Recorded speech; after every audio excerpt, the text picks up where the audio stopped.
Bonjour à toutes et à tous et bienvenue dans notre émission spéciale de Corbeau News Centrafrique en direct du studio B. Aujourd'hui, on va décortiquer une affaire qui fait froid dans le dos, une histoire qui secoue les fondations même de notre pays. Je suis Gisèle Moloma et pour m'aider à y voir plus clair dans ce sac de nœuds, j'ai le plaisir d'accueillir notre formidable journaliste de terrain, Viviane Beltongou. Bonjour Viviane.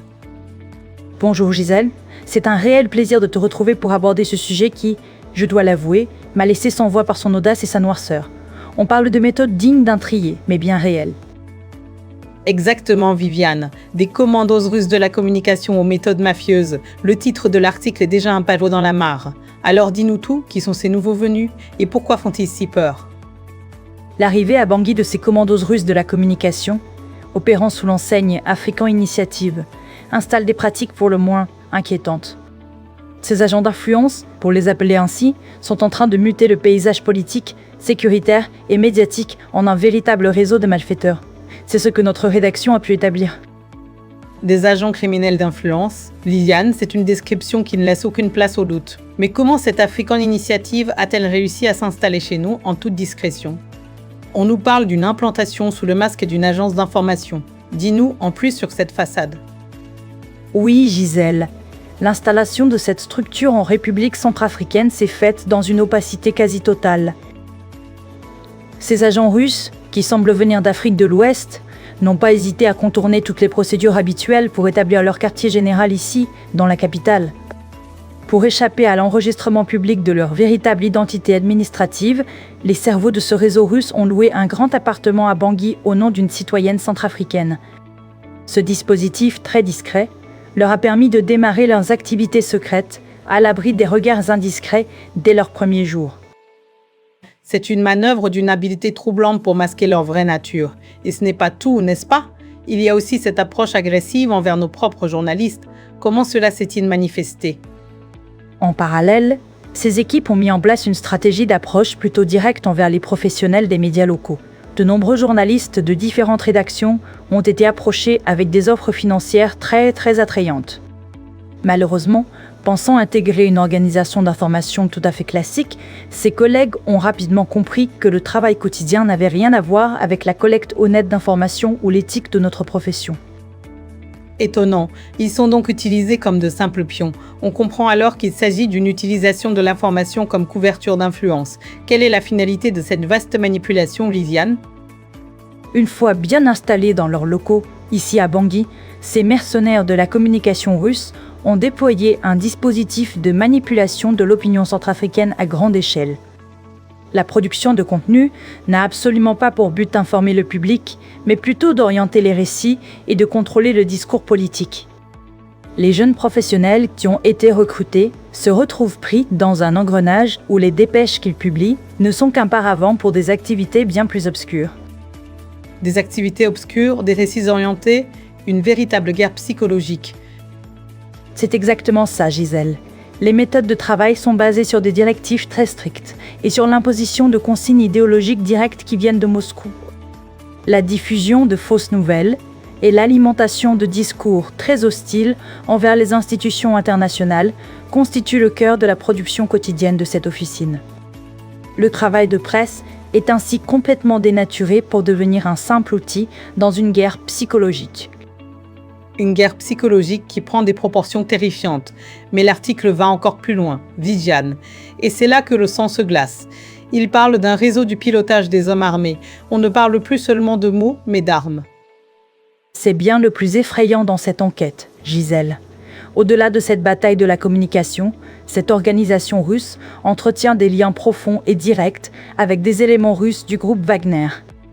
Notre investigation sur le terrain prouve que ces faux communicants russes, en réalité, créent et gèrent leur propre groupe armé. Ces groupes sont composés de combattants Peul, venus des éléments du ministre Hassan Bouba et de la Troyère, et ils sont formés et équipés par ces agents russes. Ces unités agissent en toute impunité dans la périphérie de Bangui et sur les axes stratégiques de notre pays. C'est une révélation d'une gravité inouïe. Des faux communicants qui créent leurs propres armées parallèles, des groupes criminels qui agissent en toute impunité. Quelles sont les conséquences concrètes de ces agissements sur la population? Les exactions de ces bandes téléguidées touchent directement toutes les catégories de citoyens centrafricains, y compris les éleveurs peuls. Dans les zones proches de la capitale, comme à Boubouï ou sur le P45 sur la route de Boali, ces hommes armés, sous le contrôle de Wagner, terrorisent les populations et organisent à plusieurs reprises le vol à grande échelle de centaines de têtes de bétail.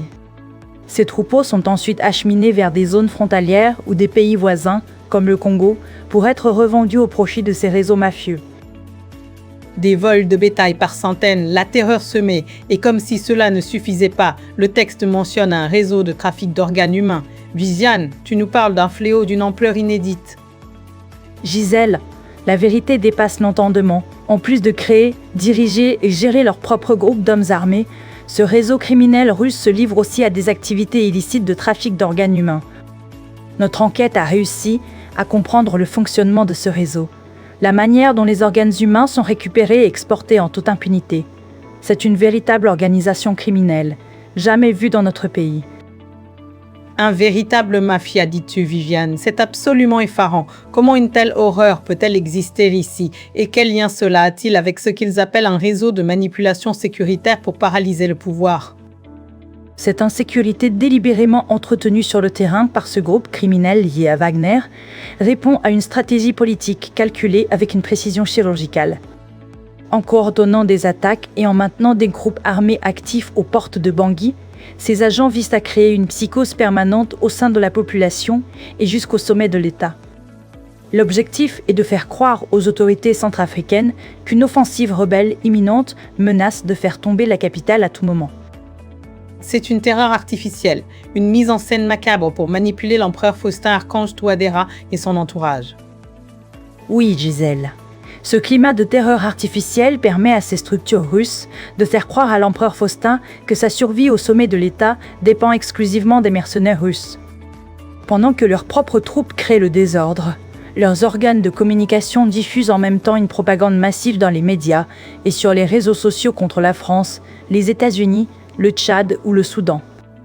Cette mise en scène maintient l'empereur Faustin et son équipe dans un état de dépendance sécuritaire totale. C'est donc une dépendance fabriquée, une toile d'araignée qu'ils tissent autour de l'empereur Faustin. Et pour couronner le tout, il y a ce désarmement fictif et la pression sur la population. C'est un comble, non? C'est une farce, Gisèle, mais aux conséquences bien réelles. Pour donner l'illusion d'une action sécuritaire efficace au public, des opérations militaires sont organisées juste après les exactions de ces groupes affiliés. Prenez l'exemple des événements de Boubouï, lorsque les bandes armées contrôlées par les Russes se retirent après avoir pillé les éleveurs. Les FACA, la police et la gendarmerie sont ensuite envoyés par ces mêmes Russes sur les lieux, non pas pour chercher les criminels, mais ou mener des fouilles auprès des victimes. Fouiller les victimes, c'est une pirouette assez cynique. En effet, Gisèle, ces opérations de ratissage se terminent par la confiscation de simples outils de travail, des arcs, des flèches, des couteaux traditionnels appartenant aux éleveurs centrafricains.